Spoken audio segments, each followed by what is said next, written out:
नमस्कार दोस्तों, स्वागत है आज आप सबका मेरे इस वीडियो में। आज के इस वीडियो में हम बात करेंगे टीसीएस डिजिटल प्रोफाइल में जो भी फ्रेशर जाते हैं उनका इन हैंड सैलरी कितना बनता है। जैसे कि हम सब लोगों को पता ही है कि टीसीएस डिजिटल में जो भी फ्रेशर जाते हैं उनका पैकेज 7 LPA के अराउंड होता है और अगर आप 7 लाख को 12 से डिवाइड करोगे तो उसके बाद जो भी अमाउंट आता है वो आपको डेफिनेटली इन हैंड सैलरी के रूप में नहीं मिलता, यानी कि पर मंथ के बेसिस पे आपको वो सैलरी नहीं मिलती। उनमें से बहुत ज्यादा कंपोनेंट डिडक्ट हो जाते हैं, यानी कि वो आपको नहीं मिलते और उसके अलावा भी बहुत ज्यादा डिडक्शंस हो सकती हैं। तो आज की इस वीडियो में मैं वो सब चीजों के बारे में आपको बताऊंगा। इस वीडियो में मैं टू द पॉइंट आपको बताऊंगा कि आपको कौन कौन से कंपोनेंट मिलेंगे, कौन कौन से कंपोनेंट नहीं मिलेंगे, किस तरह से आप ये सब चीजें कैलकुलेट कर सकते हो, इनकम टैक्स लगेगा या नहीं लगेगा, उन सब चीजों के बारे में भी बताऊंगा। So watch the video till the end. सबसे पहले बात करते हैं आपके सीटीसी के ब्रेकडाउन के बारे में। तो जब आप अपनी सीटीसी के ब्रेकडाउन को इसके साथ कंपेयर करोगे, ये मैंने एक डमी स्ट्रक्चर तैयार करके रखा हुआ है। जब आप इसमें अपनी वैल्यूज डालोगे तो आपको अपनी इन हैंड सैलरी कैलकुलेट होकर नीचे आ जाएगी।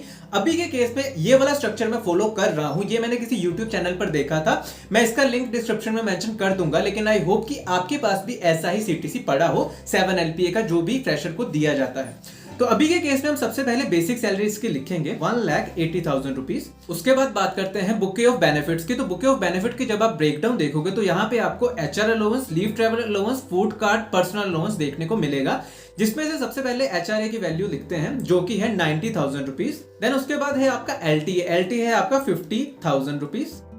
देन उसके बाद है आपका फूड अलाउंस जो मैंने यहाँ पे बोनस लिखा है उसको आप फूड कार्ड अलाउंस कर सकते हो 6,000 रुपीज।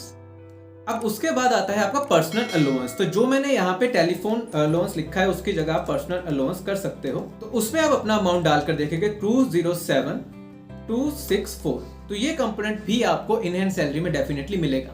अब बात करते हैं परफॉर्मेंस पे के बारे में। तो परफॉर्मेंस पे डिपेंड करती है आपकी परफॉर्मेंस पे डेफिनेटली कि आप किसी भी प्रोजेक्ट में काम कर रहे हो या नहीं। तो इस केस में मान लो कि आपकी मंथली परफॉर्मेंस पे जो जहां पे लिखी हुई है वो है 50,400 रुपीज। तो ये आपको डेफिनेटली मिलती है जब आप किसी भी प्रोजेक्ट का पार्ट होते हो। तो अभी के केस में मैं यहाँ पे ये ऐड कर लेता हूँ मंथली परफॉर्मेंस पे। तो इसका आपको 50,400 रुपीज तो डेफिनेटली मिलेंगे पर ईयरली बेसिस पे। उसके बाद बात करते हैं परफॉर्मेंस बोनस के बारे में। तो ये जो परफॉर्मेंस बोनस लिखा होता है उसके आगे स्टार भी लिखा हुआ है। इसकी कंडीशन होती है कि ये आपको हर महीने नहीं दिया जाएगा, यानी कि क्वार्टरली बेसिस मिलेगा, हर एक महीने नहीं दिया जाएगा। तो इसको हम वेरिएबल कंपोनेंट में ऐड कर लेते हैं। अभी के केस में इसको मैं बाहर लिख देता हूं 38400। तो ये कंपोनेंट आपको अभी के केस में नहीं मिलेगा, ये वेरिएबल कंपोनेंट, इसको वेरिएबल सैलरी में लिखेंगे। देन उसके बाद बात करते हैं सिटी अलाउंस की। तो सिटी अलाउंस है आपका 4,800 रुपीज। तो ये भी आपको डेफिनेटली मिल ही जाता है 4,800 रुपीज। तो ये भी आपको मिलेगा ही मिलेगा।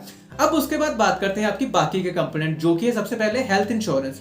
हेल्थ इंश्योरेंस जो होता है वो आपको कभी भी नहीं मिलता, ये आपका कटेगा ही कटेगा और ये आपका ईयरली कटता है। जितना भी अमाउंट यहाँ पे लिखा है, यानी कि अभी के केस में 7,900, ये आपका डेफिनेटली कट जाएगा। अब उसके बाद बात करते हैं प्रोविडेंट फंड की। तो ये जो मैंने पीएफ एम्प्लॉयर कंट्रीब्यूशन फंड यहाँ पे लिखा है, ये मैंने ऑलरेडी यहाँ पे लिख दिया, ऑलरेडी कैलकुलेट होकर यहाँ पे लिखा आ गया है। ये डिपेंड करता है आपकी कितनी बेसिक सैलरी है, उसका 12% आपका निकलकर पीएफ एम्प्लॉयर कंट्रीब्यूशन आ जाता है। तो इस केस में ये एम्प्लॉयर का कंट्रीब्यूशन, इसके अलावा एम्प्लॉयर का कंट्रीब्यूशन भी कटेगा, वो मैं आपको बाद में बताऊंगा। अभी के केस में आप ये चीज याद रखो कि यहाँ पे आपको जो पीएफ अमाउंट लिखा हुआ है ये आपका एम्प्लॉयर की साइड से जो कि आपको नहीं दिया जाएगा। तो यहाँ पे मैं वो अमाउंट लिख देता हूँ। अब उसके बाद आती है ग्रेचुटी। तो ग्रेचुटी आपको तब दी जाती है जब आप किसी भी कंपनी में 5 साल कंप्लीट कर लेते हो। अगर आप वहां से 5 साल से पहले निकल गए तो वो आपको नहीं दी जाती, लेकिन ये कंपोनेंट आपका हर महीने जरूर कट जाता है। तो इस केस में आपकी जो ग्रेचुटी बनती है वो है 8658। तो इतना स्ट्रक्चर आपका तैयार हो गया। अब बात करते हैं आपकी वेरिएबल पे के बारे में। तो अभी के लिए अभी आपका वेरिएबल पे मैंने ऐड नहीं किया, लेकिन जो आपको रिटेंशन इंसेंटिव मिलता है वो आपका एज ए वेरिएबल पे की तरह ही काउंट होता है, जो कि आपको पर मंथ के बेसिस पे नहीं दिया जाता। तो अभी के केस में जैसे कि अगर आपको वो रिटेंशन जो बोनस मिलता है वो आपका अगर 70,000 है, तो 70,000 प्लस जो मैंने पहले परफॉर्मेंस बोनस आपको बताया था, उन दोनों को अगर मैं कैलकुलेट करूंगा तो मेरे पास जो सम आया वो है 108400, तो इसको हम वेरिएबल पे की कंपोनेंट में लिख सकते हैं। तो ये इसका वेरिएबल कंपोनेंट बन के बाहर आ गया। तो अगर हम इसको टोटल देखेंगे, अब आपका जो सीटीसी बन चुका है वो 7 LP का टोटल बन चुका है। और जब आप इसको अपने वाले ऑफर लेटर के साथ कंपेयर करोगे तो आई होप कि आपको सारी की सारी मैचिंग वैल्यू ही मिल जाए। तो अब बात करते हैं टैक्सेबल इनकम के बारे में। वेल, जिन लोगों को टैक्सेबल इनकम के बारे में नहीं पता, मैं उनको ये चीज बता दूं, टैक्सेबल इनकम पर ही आपका इनकम टैक्स लगता है, कभी भी आपके सीटीसी पर इनकम टैक्स नहीं लगता। यानी कि आपके 7 लाख के पैकेज पे कभी भी इनकम टैक्स नहीं कटेगा। उसमें से जितनी आपकी टैक्सेबल इनकम बनेगी सिर्फ उसी पे ही इनकम टैक्स कटेगा।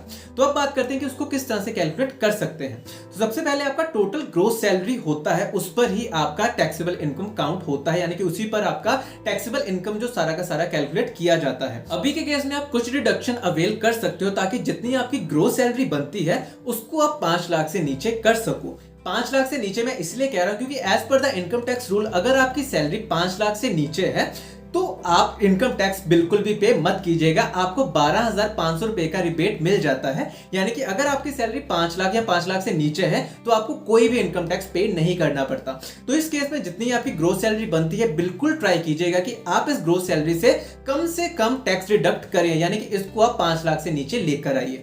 उसके लिए आपके पास बहुत ज्यादा चीजें होती हैं, जैसे कि HRA, standard deduction, deduction under ATC, ATD, ATCCD, तो ये सारे के सारे आप अवेल कर सकते हो। HRA के केस में अगर मैं आपको बताऊं तो ये 4 कंडीशन होती है, इसमें सबसे कम जो अमाउंट होता है वो आप अवेल कर सकते हो। अभी के केस में मान लो कि ये सबको जब आप कैलकुलेट करेंगे तो आपके पास जो मिनिमम अमाउंट आएगा वो 40,000 का आएगा। तो अभी के केस में सिर्फ 40,000 ही लिखते हैं।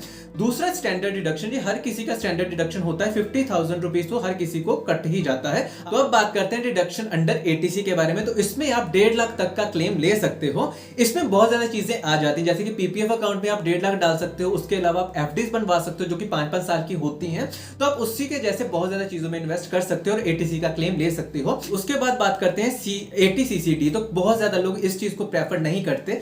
अभी के केस में अगर मैं इसको सिर्फ 0 ही रहने तो उसका भी कोई इफेक्ट आपकी सैलरी पर नहीं पड़ेगा।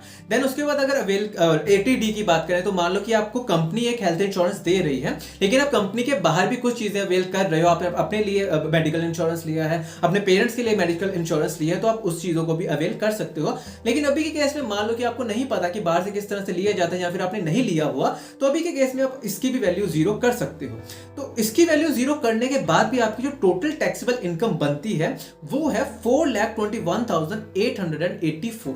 स्टिल आपका कोई भी इनकम टैक्स इस पर नहीं लगा, यानी कि अभी भी आप इनकम टैक्स वाली ब्रैकेट में नहीं आए, आपका कोई भी सैलरी इनकम टैक्स के पर्सपेक्टिव से नहीं कटेगी। लेकिन अगर आप HRA को भी 0 कर दोगे और उसके बाद अगर आपका ATC में भी अगर आप कुछ भी इन्वेस्ट नहीं करोगे तो आपकी टैक्सेबल इनकम बनके बाहर आएगी 6,11,864 रुपीज। ये आपका टैक्सेबल इनकम के अंडर आ जाता है, तो इस पर आपकी डिडक्शन होगी। तो मैं आपको यही कहूंगा कि आप जितना ज्यादा ट्राई कर सके ट्राई कीजिएगा कि आप ये वाली चीज को अवेल कर लो कि आपकी सैलरी 5 लाख से नीचे ही हो। तो अभी के केस में मैं ये चीज मान के चल रहा हूं कि आपने HRA क्लेम किया है, स्टैंडर्ड डिडक्शन क्लेम किया और ATC क्लेम किया है, उसके बाद आपकी टैक्सेबल इनकम इतनी बन के आई है। उसके बाद आपको टैक्स स्लैब के बारे में पता होना चाहिए, लेकिन अभी आप किसी भी टैक्स स्लैब में नहीं आ रहे तो आप इसको छोड़िए। देन उसके बाद इनकम टैक्स कैलकुलेशन के बारे में बात करते हैं। देन इसमें आपका प्रॉपर 0 इनकम टैक्स बन के बाहर आएगा क्योंकि आपकी सैलरी 5 लाख से ऊपर बिल्कुल भी नहीं है। देन उसके बाद अगर मैं इन हैंड सैलरी की बात करूं तो सबसे पहले आपका जो फिक्स कंपोनेंट होता है, फिक्स कंपोनेंट ही आपको मंथली बेसिस मिलता है। देन उसमें जब आप इनकम टैक्स को डिडक्ट करोगे, अभी के केस में आपका इनकम टैक्स भी 0 है तो कुछ भी चीज डिडक्ट नहीं होगी।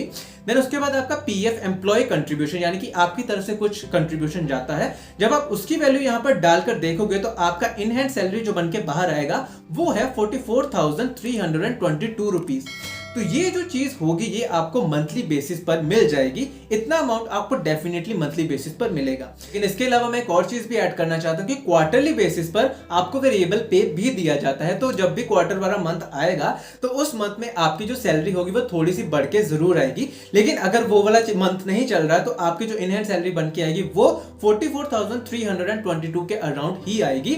अगर आपने इसके अलावा हेल्थ इंश्योरेंस कोई भी क्लेम नहीं किया हुआ, अभी के केस में मैं जितने भी आपका CTC में मेंशन किया हुआ है अमाउंट सिर्फ उसी को कंसीडर कर रहा हूं, तो ये आपकी इन हैंड सैलरी बन के बाहर आएगी। लेकिन अब अगर आप मान लो कि आपने कुछ भी क्लेम नहीं लिया, यानी कि आपने कुछ भी वहां पे शो नहीं किया, स्टिल आपको जो स्टैंडर्ड डिडक्शन है 50,000 की वो आप अवेल कर सकते हो। देन उसके बाद आपका टोटल टैक्सेबल इनकम रहेगा 6,11,864 रुपीज। तो उसमें जब आपका इनकम टैक्स कैलकुलेट होकर बाहर आएगा, देन उसके बाद जो आपकी इन हैंड सैलरी बनेगी वो होगी 41,415 रुपीज।